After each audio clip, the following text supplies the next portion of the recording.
This is Lou Elizondo, and you are listening to That UFO Podcast. Hi everyone, and welcome back to That UFO Podcast, special bonus edition for all of you out there who support the podcast in any way, shape or form through a monetary means, paying for it basically. This is paywalled, but it's us talking crap, so it's fine to paywall that. Dan, welcome. Hi. Yeah, it's kind of like an Ask Us Anything, where this is a whole new way to talk about it, you know? It's not the same as an AMA. Yeah, it's not an AMA. This is a revolution right here. So I've got tons of questions to go through. Dan, I've only went over one of them with him, so he doesn't know what's coming up either. And actually, I genuinely haven't read them really myself either. I just snipping tooled I was in work and I didn't have time when I done this a few weeks ago, so I snipping tooled the big chunks of questions and just put it on a Word document. So may as well. Yeah, maybe some live editing goes on here in the meantime. But Dan, cracking into it. So I think the first lot are off of YouTube. So hello to all the YouTube folks. Ross McLeod says, any thoughts on what is driving the bewildering magnitude of the public indifference to the topic? It's as weird as the phenomenon itself. Dan, I usually throw to you first, so I'll take this one first. Just to be different. Public indifference to the topic. I don't think it's much more other than the mainstream media kind of dictates what people see as a serious topic and serious conversation. And for all we get lost in our little worlds on social media and what's popular, that's still a very small section of society on the UFO side of Twitter or political side of Twitter or NBA or football or whatever, wrestling, crochet.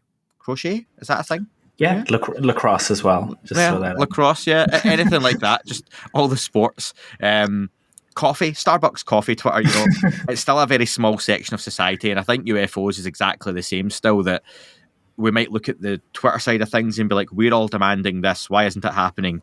Yeah, well, 99.99% of people aren't seeing everything that's going on. So for me, it's just the lack of mainstream media reporting in a serious way about it and keeping on top of it.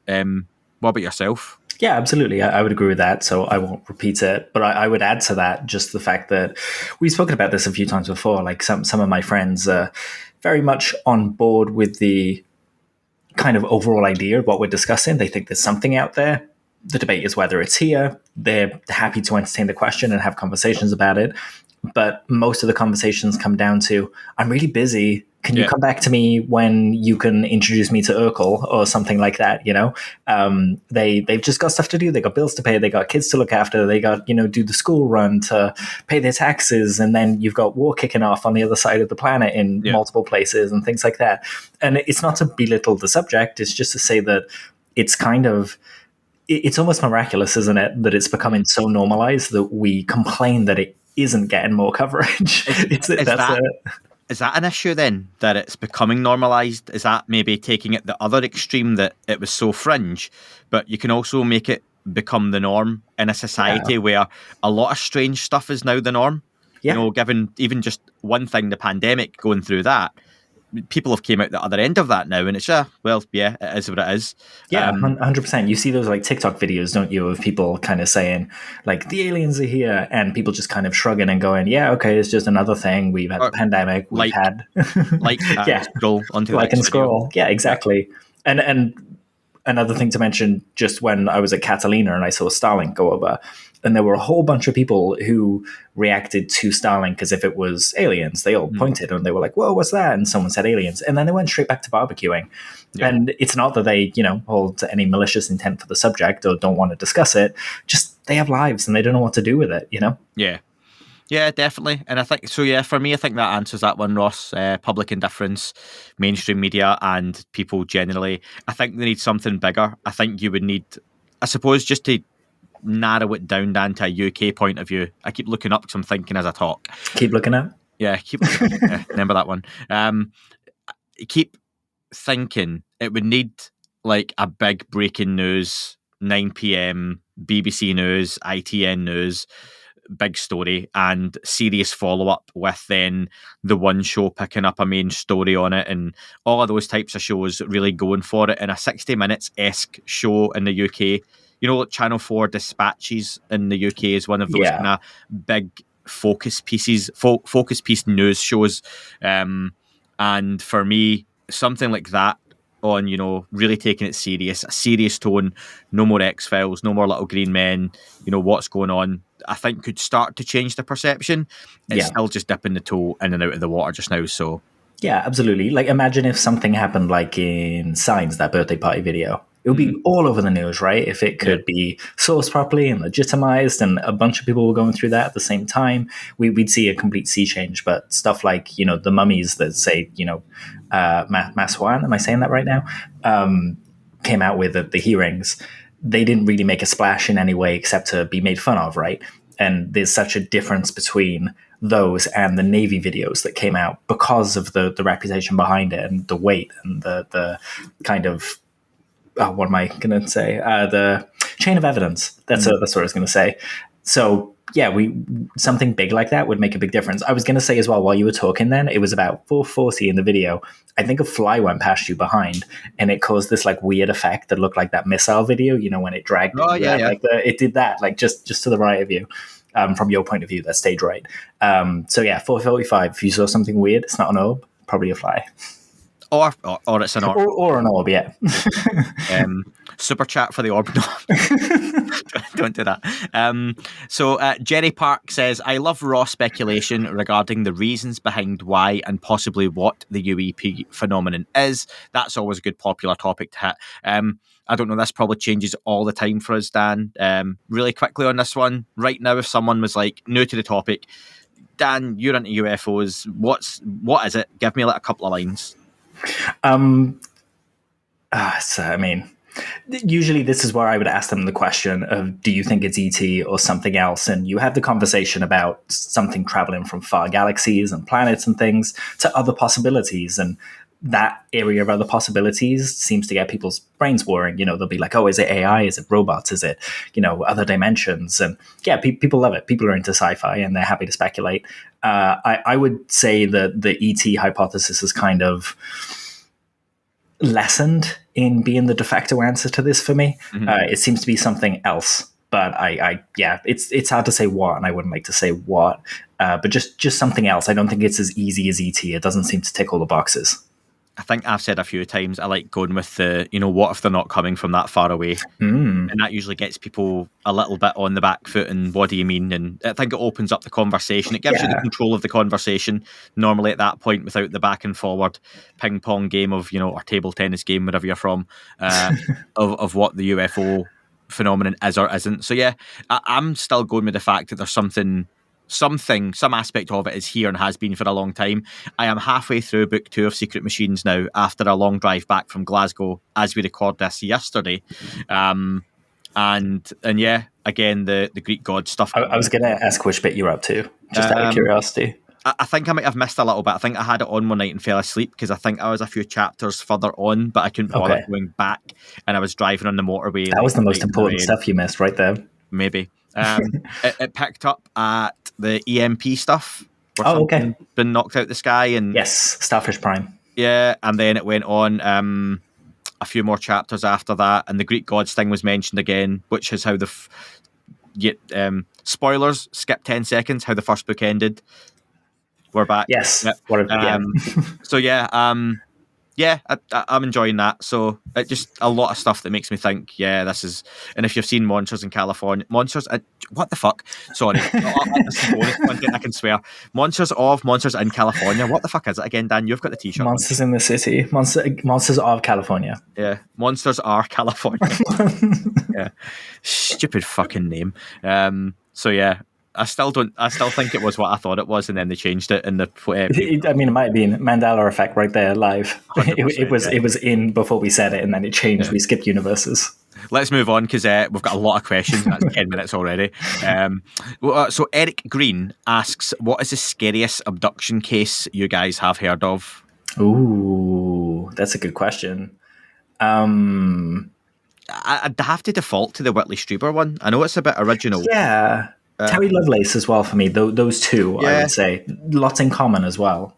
I mean, Whitley Strieber literally goes into the fact that he was raped, and he he checked out medically afterwards, and a doctor said there were all the signs of like he was raped, which is awful. I think I discussed that with him, and he mentioned it's one of the only aspects of society still where you can laugh about that kind of attack, because it's something potentially non-human, and it is a crazy aspect of the conversation. Let's be fair, in many different senses, but so the Whitley Strieber one, because it's a very dark element of it. I know Stephen Greer would roll his eyes and tut at it. It was just Bijou. It's how Bijou shows love. That's what he'd say. Yeah. No, but that was where the whole anal probe came from, wasn't it? And that's crazy now when I see it, like looking at that first episode of South Park and knowing what it's making fun of and having met the person that's been affected by it. I tend to definitely make, no anal probing jokes, whereas when I was a teenager, that would have been fine. But now that's just disturbing, isn't it? Yeah. Terry Lovelace for me. To not pick the same one, there's a lot of crossover. There were like monkey men coming into Terry's room. Some of Terry's friends, they want to stay over his house at all. There's a kind of whole, almost like a hybrid nursery thing on the UFO ship, and it gets really scary and worrying that he keeps seeing these characters in everyday life as well, and there seems to be some kind of presence around him that's following him through life, and that's really unnerving to me. Yeah, absolutely. Yeah, so strange ones. I don't know, anyone else on the comments, feel free to leave. I forget to say stuff like that, but leave your thoughts. Next up, Adam Cis, it's CI6WK. So Adam Sixwick, something like that. You'll know who you are. Do you think sleep paralysis, can't move and see large dark beings, is linked to the UAP phenomenon? After I seen something and changed my life a couple of years ago, my partner started having these visits. Weird but true. Dan, sleep paralysis? Suffer with it a lot. And like when I was a kid, there were some events that if I described them to someone like Nick West, he'd put it in the sleep paralysis column, but they felt very different. They felt a lot more vivid. There's like touch and feel and stuff where there isn't when you're into sleep paralysis. If your wife's suffering from sleep paralysis, usually it comes from things like stress and things like that. And it's a really good way to kind of separate them out, to kind of go, is someone being abducted or is it sleep paralysis? Address the root cause. If someone isn't sleeping properly, if their brain's going to sleep, if their body's going to sleep but their brain isn't, then that kind of suggests that something's going on in their life that maybe they need a bit of a conversation over, So try and address it and see if it carries on and see where it goes from there. Yeah, definitely. I wouldn't assume either way, like Dan says, what it may or may not be. It could be a medical condition, it might be stress, it could be something else, but definitely get it checked, because if it's something that can be fixed, whatever, then brilliant, go get it done. Yeah, absolutely. And quality of sleep can really like mess up your life when you're not getting it, I struggle not to have too long a conversation about this, but with the sleep paralysis stuff personally, and I mean, as in, I've had it, but don't know if it's just been a really vivid dream, because I get that lucid dreaming stuff. But what was it like for you? There are some. We're going to go into it really deeply now. 20 minutes later. Whenever it's happened, it's like being awake but not fully awake, and I'll try and shout on my wife, but I can't, and it's almost like in my throat, it's going like What about your hearing? Not making any noise, yeah. But you're almost really fighting to move, as if you've been drugged almost. Yeah. Maybe like you've been put under anaesthetic and you're trying to shout. I don't necessarily think I've had the sensation that other things were there. Maybe. I couldn't say. But yeah. That aspect seems to vary person to person. Like my mum will see an old lady in an orange coat, and that's like a common thing. Absolutely. I won't see anything. But as soon as I go into that state, like my hearing sounds like I'm underwater, which is how I identify, this is sleep paralysis. And it suddenly feels like the quilt is being pulled down off me. And a few times I've kind of felt like my ankle gets dragged or something. And I'm just like, oof, there was a bit of paranormal activity where they did it. And I was like, no, don't like that bit. That's too close to home. Yeah, but then there's no ending to it, though, that you then just wake up later and you're waking up and the quilt's back on you. Yeah. So how do you know you've not just had a dream? Exactly. And usually the thing to do is to check with the person next to you, right? But if they've been asleep, and 9 times out of 10, like I've communicated with people that I've slept next to and told them that I have it. And they're just like, no, you didn't say anything for that entire time. You looked like you were sleeping soundly to me. And I'm like, no, I was freaking out, Yeah. Yeah, it's weird. It's a weird one. Awful. Glenn Wilson says, has anyone seriously looked into the possible locations Ross Coulthart was referring to regarding the building that was constructed around a downed craft? I think the popular opinion seems to be somewhere in South Korea. Yeah, it's Seoul, is it? Seoul? Yeah, I don't know. I think it's Seoul, yeah. is said. Oh, But yeah. yeah, there seems to be like a big building that's there that people don't really know what it's used for and so on and so forth. Contrary to what Ross says, I think we should just go do, Storm Area 51 events at these places, just because no one got hurt, everyone had a cool day out, took sandwiches for the boys. And yeah, no one inside is going to tell you what's inside just because you go to the gate, right? Just be cool about it. Yeah, 100%. And they might not even know what's inside. Exactly. Like, there's that whole thing of, you're housing a UFO. Like, what? It's a bank, Yeah, we saw it with Jeremy McGowan. Got this crate. Don't know what's in it. Here's a gun. Anyone comes near it, shoot them. Don't know what's in it. Yeah. Take any human life overnight. It's like how often they don't get told this stuff. We'll get asked. They follow orders. This is your task. It's not. Oh yeah, what am I doing? No, I'm telling you what to do. That's it. You do it, and exactly. they do it. So yeah, I think South Korea seems to be the popular one for that, Glenn. Or if it's Chernobyl, that big dome that they pour over it, and they just keep covering it up. I hope not. I watched the Sky documentary on Chernobyl. What did you think? And it was the real one, not the Chernobyl series. Yeah. Horrific. Like, it was like they had crazy, isn't it? The guys going out onto the ledge and literally shoveling the stuff. Yeah.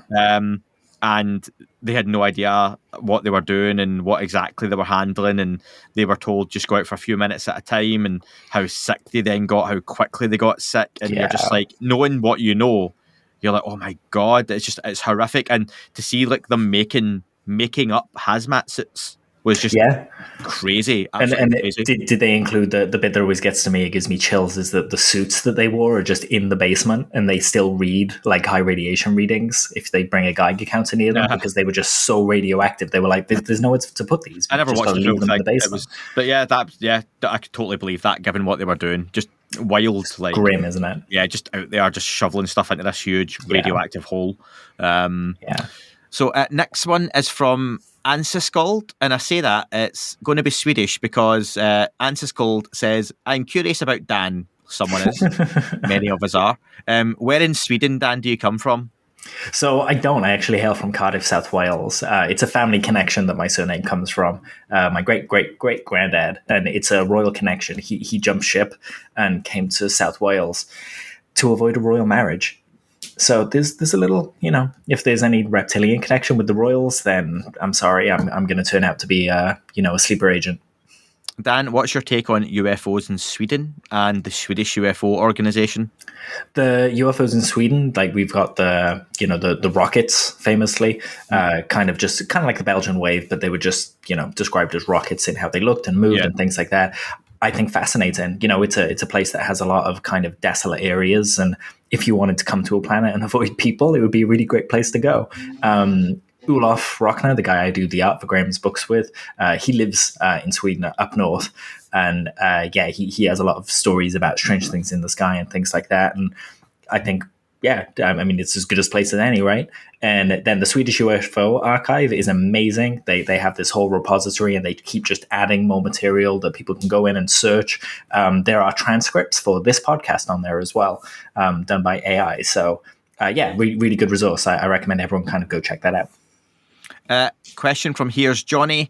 With the talk of this whole reality being a simulation, do you think that the non-human intelligence are a kind of caretaker overseeing the entire operation as to everything running smoothly? Simulation stuff's a weird one because it goes into so many different, what it could be, as a literal simulation, as in, computer-esque thing is being run, or is it more of a real life simulation that we're here and we've been planted here as an experiment? And where do you sit on that one again, Dan? I forget. If it's, I find it fascinating. I think this line of conversation brings up the simulation is our paradigm. We've got computers, so we think of simulation. If we hadn't seen the Matrix, would we even think of it in the same way as we do right now? Before that, we discuss things through, there are certain tribes that talk about dream time. that reality is dream time and it's just dreamt up by your mind, and that we're all kind of partaking. And then you can kind of go another way where you talk about reality being like a holographic representation of reality just in our brains, made by our senses to help us survive, and it kind of cuts everything else out.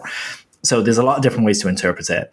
But to the point, like, I kind of lean to that holographic representation more, I think, in the sense of simulation. So to think of them as caretakers, it's the idea of something else being a white blood cell in the universe, I think, is a really interesting one.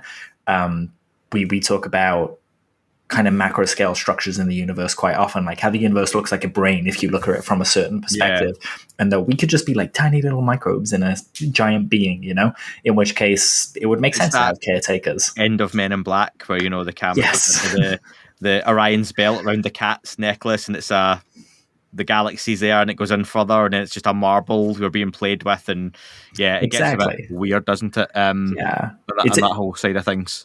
So the term simulation, I think, is it's a good way to talk about a really complex idea. Yeah. Like, we all kind of get it. We've seen it in movies. We know computers. We know what a simulation looks like. But, if we start talking dimensions overlapping on each other, and an upper dimension and a lower dimension, and throw in the high frequency and low frequency, it gets... fairer to say, when people mean that, it's just that the way things aren't what they seem. Yeah, I would go with that. Yes. Reality isn't what it seems to be. This seems to be that our brains generate it. Yeah. It's a really lofty conversation, isn't it? And I think whatever it might be, the idea of one thing being a caretaker is probably too easy, and that multiple things would be part of it. I do like the idea, though, that Tom DeLonge's mentioned a few times, and he wasn't. But I don't think Tom DeLonge was the originator of anything to do with UFOs. It's all stuff that other people have brought up in the past. Except the theme song that we're obviously all going to sing when the invasion happens. Just aliens exist. Yeah, absolutely. Alien sexist. Is the way it ran on the hashtag. Totally lost my train of thought. But Tom mentioning, as others have, of course, that you can create your own reality through manifestation, and there are just different things, like various drugs or alcohols or whatever it may be, stresses in life that are there to keep people's brainwaves down, the power of thought, almost like some kind of crude Star Wars Force type energy. Yeah, sure. To manipulate the world, the planet. I think he calls it source, right? Like source energy. Yeah. Does that then mean you can will yourself to win the lottery? I don't know, because is everyone then winning the lottery? I'd be furious if I finally got together the will to win like a Powerball type lottery, 100 million jackpot, and then you find out half the planet done the same thing out of their mind, and you win like 50 pence. You'd be like, that's really disappointing. You'd keep it to yourself, right? I always think this when people say like, if remote viewing is real, why don't people do that? Is that not the point? Because then keeping it to yourself would be an act of selfishness. Sure. And I would think the whole idea behind this is being selfless and being one with everything. So then you're keeping something secret that should be there for the greater good. Then it wouldn't work. Yeah, so true. That's maybe how I look at it. But then that's looking at a very black and white version of what is right and what is wrong. Yeah, sure. It's hard to kind of objectively say. Since you just said it, how does his joke for you? How does Buddha take his ice cream? Go on. He'll have one with everything. Yeah. I'm going to blame that on AI. Yeah. I would blame is exactly the word I would use as well. Moving on swiftly to Phoenix Totem. Phoenix Totem. I was going to say, or Phoenix to Tom, but it's Tem. Phoenix Totem. Hi from Melbourne, Australia. It seems there are some major players that are either indicating or predicting there will be more definite disclosure by the end of 2024. What do you guys think? Honestly, don't know. Because even the people use like quote unquote players, the big names, whether you're for them, against them, or whatever, at some point or other have given a date or a time, and usually it comes. Well, to date, it's came and went with nothing happening of immense, importance. So I don't judge people for any of this stuff, because it tends to be that they're just passing on that something they may know in the background from a legislative point of view, or the powers that be are looking to move things forward a little bit. Doesn't mean it's going to happen. And I think it's always one that I'm intrigued, and I know, Dan, you differ on this sometimes with me. I'm more than happy to hear that from folks, and I'm like, yeah, cool. I won't judge them for it, that it comes and goes without anything happening, because I don't know that in the background they weren't this close. For the people listening on audio, I'm doing the little tiny holding a pea in my fingers. So many jokes. I'm not going to make them. Lol. Little grain of salt. I don't judge them for that. I'm more than happy to hear that kind of speculation, but I think when you do put a date on it, you leave yourself open to that sort of attack later, don't you? And I'm sure people are aware of that. You see a lot of it on social media. So, yeah. Yeah, absolutely. And I know exactly what I was going to say, Dan, I've heard that by the end of October this year, 2023, there'll be some major UFO news. I'm putting this out on the 1st of November to tell people with that. So, no, there's not. There's definitely not. That's the thing, isn't it? Like, do you... Say, for example, Ross hears something and he doesn't tell us, as with this, big building that's covering a UFO. He doesn't tell us where it is. He gets a lot of shit for it. Yeah. Whereas if he doesn't say that at all, and he alludes to being told some things that he's not going to share because he doesn't want to make promises, he's going to get a lot of shit for that as well. So it's really hard to judge when to share and what to share. And whenever someone gives a date, it's tentative, isn't it? Things move, life happens, things move around. Can I just put the date thing in two different categories? One of them is legislative, things on our side, someone coming forward, etc., is one thing, right? If you mean by a date and you hear those predictions of another entity is going to come out and tell us by the end of 2024, I struggle with that more so, because I think I've mentioned before, Dan, with you, that do they then share our calendar, of which there are many versions of a calendar? Are they putting their clocks back and forward at the same time? I struggle even with, okay, so on the 1st of January, the world's going to end. Okay, is that New Zealand time? Is that UK time? Is that because the 1st of January is tomorrow for some people and it's today for others? Or 100%. So that, it never makes sense to me, that kind of definitive calendar, because that's our calendar. It makes no sense. Yeah, I agree. Our time is defined as going around the sun and how long the Earth takes to rotate. If something isn't plugged into... And on top of that, we still had a bunch of different ways to measure that time as well. Like, we use a base 12 system, and that comes from a Christian calendar. Before that, we had a different system for doing it. There's no right way to measure time. And thus, when Stephen Greer says, go out and set your intentions and tell the aliens to come at 5 o'clock on Tuesday... How do they know what 5 o'clock is? How do they know what Tuesday is? How do they know what time that is? And bring a laser, because they can't work out exactly. You have to bring a laser. Yeah, that was a conversation I think I had the other day, wasn't it? Shows so they need a laser, and that was something where I try and stay out of arguments or being sarcastic or back and forward online as much as it pains me. People are entitled to their opinions, but Stephen Greer made a point about the laser being required for them to find your exact location. And I thought some other entity is traveling or channeling or manifesting from some kind of vast distance or other dimension or whatever it may be. They get here and, Dan's down there somewhere, but I'm not quite sure exactly. He did... it's surely it's the equivalent of hiring an intergalactic Uber, where they've got some kind of location based on the summoning you've done of them. They're not going to turn up over the south of France when Dan's in the south of Wales, are they? Like, I don't get that they can't work out exactly where you are, but if you just wave a laser about, that's just, you lose me with that.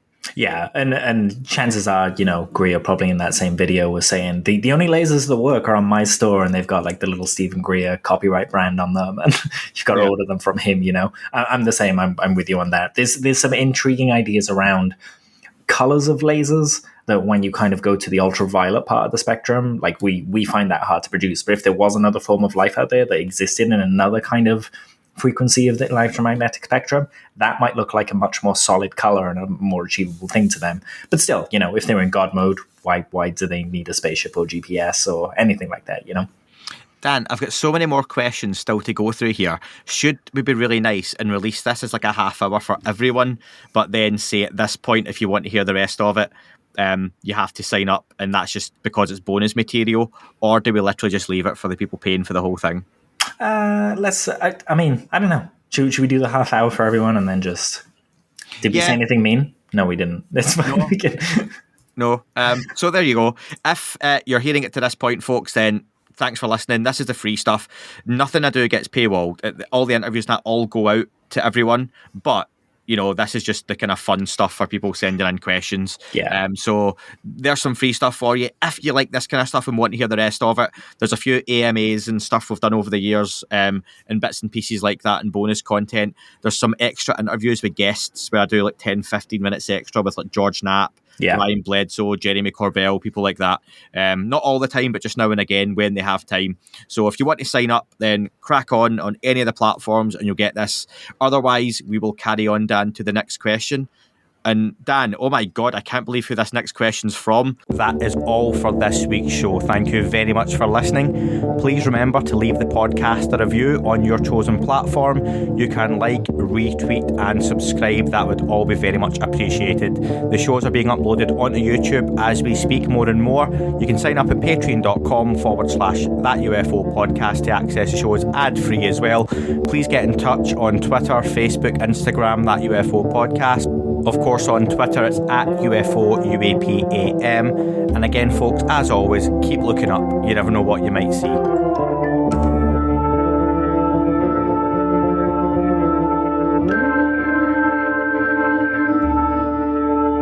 It wasn't a tic-tac and not quite a saucer, more like a hubcap designed by Chaucer, a little Baroque and quite steampunk, like Alice was playing bass for the Parliament of Folk. The little fucker hovered right outside of my window, and when I shut out the screen, he made it an issue. I don't think he expected me to see his ass, but I'd had some champagne and smoked a little grass.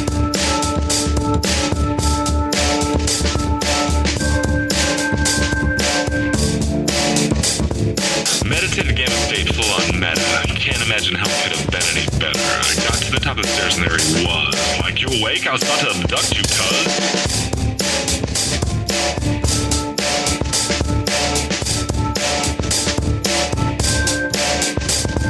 I jumped back and nearly kissed myself, and I climbed out the window after the elf, and I woke up in my bed and there was something on my head and everything was weird and everything was red. I called out to my boys, they thought this was noise, they thought it was a dream, they thought it was my toys, they thought it was my problems, and they think I should seek therapy, and I don't know what to do because it doesn't really scare me.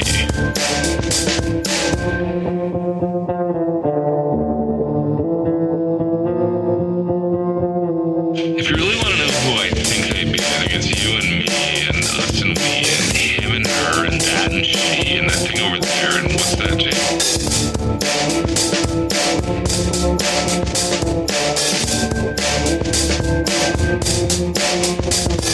But for being serious, open your mind, consider your heart, consider time, consider your space, consider your lies, consider your life, consider your eyes.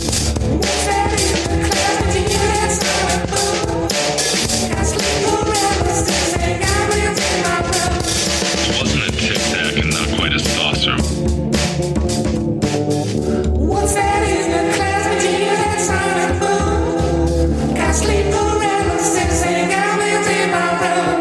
It wasn't a tic-tac and not quite a saucer.